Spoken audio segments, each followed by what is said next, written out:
देखिए हर खबर यहीं पर। सब्सक्राइब कीजिए TV9 भारतवर्ष।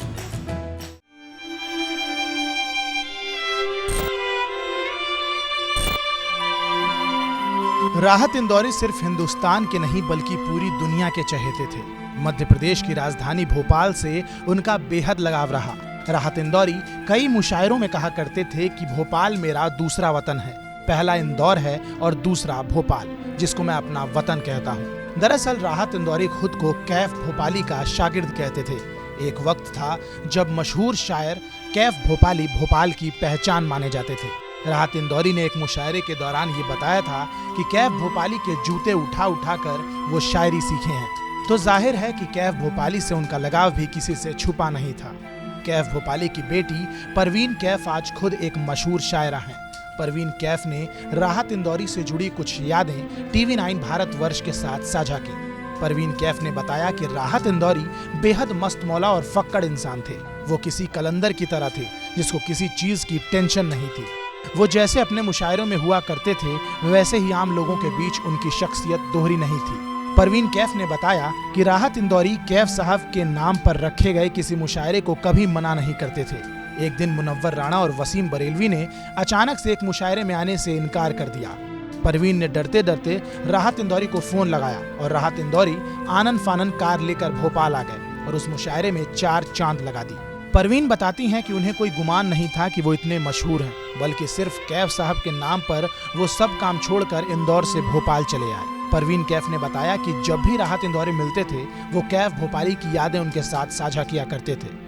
उन्हें अब ये मलाल रहेगा कि उनके पिता की बहुत सारी यादें राहत इंदौरी के साथ रुखसत हो गईं। परवीन बताती हैं कि जब कैफ भोपाली को कैंसर था और वो इलाज के लिए इंदौर जाया करते थे, तब राहत इंदौरी न सिर्फ उन्हें रिसीव करने आते थे बल्कि उन्हीं की देखरेख में इंदौर में अपना इलाज भी कराते थे। यहाँ तक कि कैफ भोपाली के गंदे कपड़े भी राहत इंदौरी बदला करते थे। उनके गाने से कई लोगों के दिल टूट गए। उनका इस तरह से जाना किसी सदमे से कम नहीं। बेहद अफसोस के साथ ये बात कहनी पड़ रही है कि राहत इंदौरी अब हमारे बीच नहीं है। वो मशहूर शायर, वो हर दिल अजीज शख्सियत जिसको हर कोई मोहब्बत करता था, इस दुनिया को अलविदा कह गई। और हमारे साथ बात करने के लिए मशहूर शायरा परवीन कैफ जी हैं और परवीन कैफ जी को किसी पहचान की ज़रूरत नहीं है, वो किसी पहचान की मोहताज नहीं है।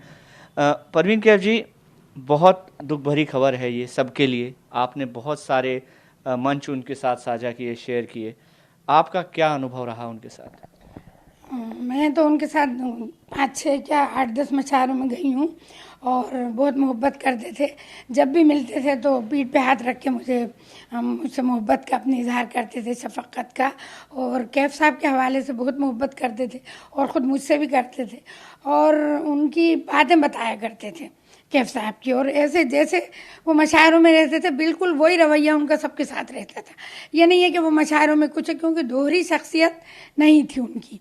जैसे वो थे अपने घर में रहे हों या लोगों के साथ हों वैसे ही मशायरों में हो, बिल्कुल ऐसे ही रहते। दिल के साफ कलंदर नुमा इंसान, अपनी बिल्कुल फक्कड़ जैसे होते हैं वैसे, किसी की उनको परवाह नहीं थी। अपने आप में मस्त रहने वाले और लोगों से बेइंतहा मोहब्बत करने वाले शायर थे बस। परवीन कैफ जी के बारे में मैं आपको बता दूं, इनकी खुद की तो अपनी शख्सियत है ही। कैफ भोपाली इनके वालिद थे और कैफ भोपाली जी के साथ भी बहुत लंबा वक्त गुजारा है राहत इंदौरी साहब ने। तो उनके साथ किस तरह का अनुभव था? कैफ भोपाली जी से कैसे उनके ताल्लुकात थे? उनसे कैफ भोपाली से बहुत अच्छे ताल्लुकात थे, बल्कि हम तो राहत भाई को कैफ भोपाली की वजह से ही जानते हैं कि वही उनका नाम लेते थे, उनके बारे में बताते थे। और राहत भाई जो कुछ भी पढ़ते, कभी एक ज़माने में वो एक काला गुलाब करके बहुत पढ़ा करते थे, तो अब्बा को बुरा लगता था कि अपने आप पे पढ़ते हो तुम, ये मत पढ़ा करो। तो अब्बा हमें टैगोर हाल में मुशायरा हो रहा है, हम लोग पहुँच गए। तो कैफ साहब से वो बहुत मोहब्बत करते थे। यहाँ तक कि जब कैफ साहब को कैंसर हो गया, भोपाल में तो इलाज की जब सहूलत थी नहीं, तो उन्हें इंदौर ले जाना पड़ता था। तो जब भी ये लोग घर के, मैं तो कभी गई नहीं, घर वाले भाई और बहन उनको लेके जाते थे, तो राहत भाई खुद आते थे अस्पताल, बल्कि बस स्टैंड तक आते थे उन्हें लेने और उनका तमाम इलाज का देखते थे। और अगर वो उनके कपड़े वपड़े ख़राब हो जाए कैफ साहब के, तो नए कपड़े ला के उनके कपड़े बदलवाते थे। इतनी मोहब्बत करते थे, क्योंकि इंदौर में और तो कोई हमारा था भी नहीं, तो बहुत मोहब्बत करते थे। यानी इतना कोई नहीं कर, इतना बड़ा, इतना मशहूर, इतना अजीम शायर और एक दूसरे शायर की इस तरह काम करते थे। कुछ कहते भी थे कि इन्होंने मुझे सब कुछ सिखाया।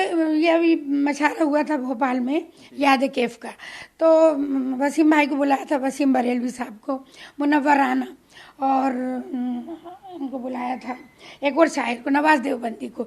तो ये तीनों एंड टाइम पे इन लोगों ने मना कर दिया, नहीं आ पाए। तो लेकिन उसी वक्त इन लोगों ने फ़ौरन 3-4 बजे राहत भाई को फ़ोन किया कि आपको आना है, यहाँ मशारा है। वो फ़ौरन गाड़ी से आ गए, और मशारा शुरू होने से पहले ही। और इतनी ठंड थी, शायद भोपाल में कभी इतनी ठंड नहीं पड़ी, ठंड भी थी और बारिश भी हो रही थी, लेकिन वो आ गए और उन्होंने मशारा बहुत अच्छा हुआ। और वहाँ उन्होंने बताया अपना पढ़ने से पहले, और उनको कैफ साहब का जो पहला अवार्ड था वो भी उन्हीं को दिया गया, तो पहले किसी और को देना था, लेकिन वो तो आए नहीं थे, तो वो अवार्ड भी राहत भाई को गया, उनकी किस्मत में था। तो राहत भाई ने वहीं ये कहा था, वैसे भी अक्सर कहते थे कि कैफ साहब और तमाम बड़े शायरों के जूतियों में बैठ के और जूते उठा के हमने सीखा है, बहुत मोहब्बत करते थे कैफ साहब। तो जैसा कि परवीन कैफ जी बता रही हैं, हर दिल अजीज थे, सबसे मोहब्बत करते थे, कलंदर नुमा इंसान थे। आप सोचिए, जिसने ये चंद पंक्तियाँ लिखी हो कि ये एक नदी के 2 किनारे हैं दोस्तों, दोस्ताना ज़िंदगी से मौत से यारी रखो।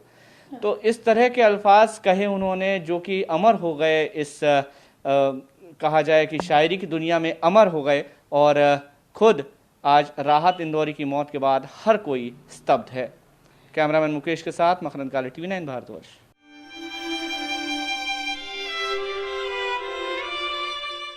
परवाह देश की, सोमवार से शुक्रवार रात 10 बजे TV9 भारतवर्ष पर।